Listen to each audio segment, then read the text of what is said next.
Well, Tom, I'm sitting here wondering how deep your deceptive nature goes. And I've got one question. When a man is accused of a crime, he has the right to face his accuser. Is that true? It depends on the circumstances.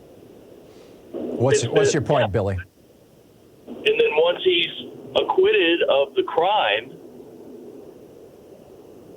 how can he not still accuse, or how is this lady... Why don't you just make your point instead of trying to go through this 5-step weird logic chain here? What are you trying to say?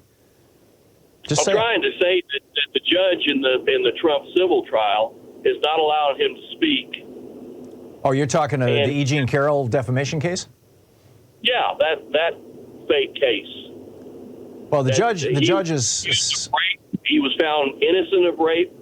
No, that's not true. The judge actually said in a written document that the court had found him... They don't use the word guilty in civil cases. The court had found him liable for rape, and the judge used that word. So, yes. Why isn't he in jail, Tom? Because it wasn't a criminal proceeding. It was a civil proceeding. You don't go to jail in civil proceedings. You pay fines. Well, you get fines for criminal penalties, too. If he was found innocent in a court of law of the crime of rape, why is he being penalized? He wasn't found innocent. He has not been prosecuted in a criminal trial for the crime of rape against E. Jean Carroll because the statute of limitations ran out. There is no statute of limitations on the ability of people to sue for damages, though, as a result of a previous criminal act that can't be prosecuted because of the statute of limitations. And so they had a trial, and they determined in that trial that Trump did, in fact, rape E. Jean Carroll and owed her money for it. But Trump still has the right to face his accuser, correct? He did this morning. So why didn't the judge let him speak? The judge, he did let him speak. What he didn't let him say, in the first trial, Donald Trump was found guilty of raping E. Jean Carroll. Now, I'm using the word guilty. The judge would have used the word liable, right, because it's a civil and not a criminal case. But he was found guilty, basically. His guilt was determined. What the judge is saying is, Donald, this is a separate jury. They did not hear all that evidence. They did not, hear all the testimony.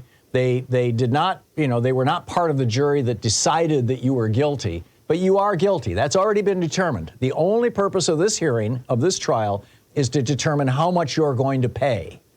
And so when Trump tries to say, I never did that, I don't know her, which, he tried to do yesterday, I guess, the judge is like, you can't say that. That's already been determined. You are lying. You've been found guilty. Now we're trying to decide how much you're going to pay. That's what's going on, Billy. So the judge has found him guilty? Yes. Or jury found him guilty? No, the jury found him guilty, and then on the appeal, when Trump did the appeal of that original thing, the appeals court came back and said that not only was he liable, again, they don't use the word guilty, they use the word liable. Not only was he liable, but that he was specifically liable for rape. And in the appeals court decision, it uses the word rape. Yes, he did commit rape. And he is liable for penalties for doing that. Yeah. Billy, thank you for the call. Good talking to you. It's 19 minutes past the hour. We'll be right back. Stay with us.